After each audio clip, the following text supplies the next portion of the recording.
Hello, and welcome from the University of North Georgia's Student Counseling Center. In this video, we will be talking about confronting social anxiety. Most people will experience some discomfort in social settings, but when this discomfort is intense and frequent, it can lead to social anxiety. Social anxiety is not only an intense emotional reaction to social experiences, but a physical one as well. An increase in sweating, heart rate, and stuttering are a few of the many physical sensations you can experience. Emotional or mental symptoms include, but are not limited to, your mind going blank, racing thoughts, and maladaptive beliefs about yourself. Many people cope with these symptoms by avoiding the triggers, which in this case is social situations. Avoiding situations tends to intensify symptoms, and can lead to other issues, such as loneliness and depression. Avoidance can come in many forms other than physically avoiding a trigger. Many people self-medicate with drugs or alcohol, use their phone to avoid engaging, or drop a class to avoid oral presentations. Pushing through the discomfort of anxiety makes you stronger, and the emotions and thoughts weaker. This is due to your increased inability to tolerate the stimulation of the social trigger, and because you increase your ability to soothe emotions and disprove maladaptive beliefs. It's similar to hating something like broccoli, but then after you try it a few more times you actually start to like it.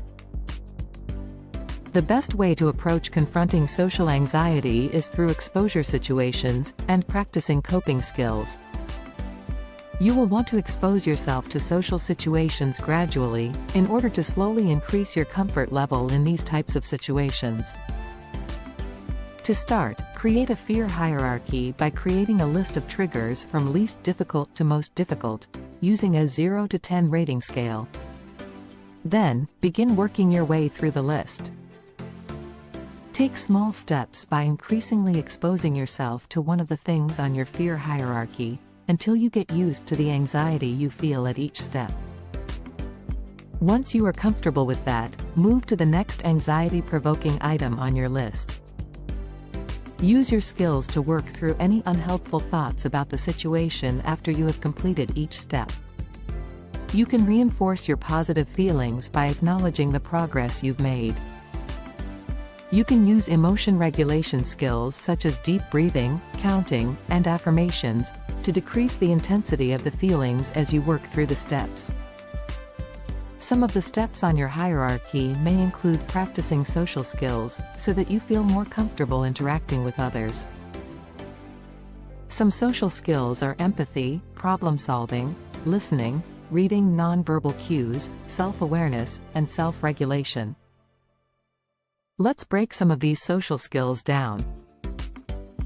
Self-awareness is identifying your emotions and thoughts, and understanding how they work. Self-regulation is knowing how to manage your emotions and thoughts. For example, if you are anxious, you know you can calm yourself by deep breathing. Empathy is a social skill that allows us to understand others in a way that helps us work toward a common goal or outcome. Empathy goes hand in hand with problem-solving and conflict resolution. We cannot come together without understanding others' fears, worries, and goals. This is done by actively listening to the other person's story, and finding a way to connect to what they are saying or feeling.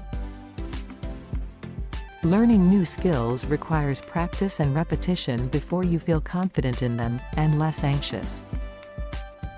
Thank you. Please contact our office at 706-867-4402 with any questions, or if you would like support.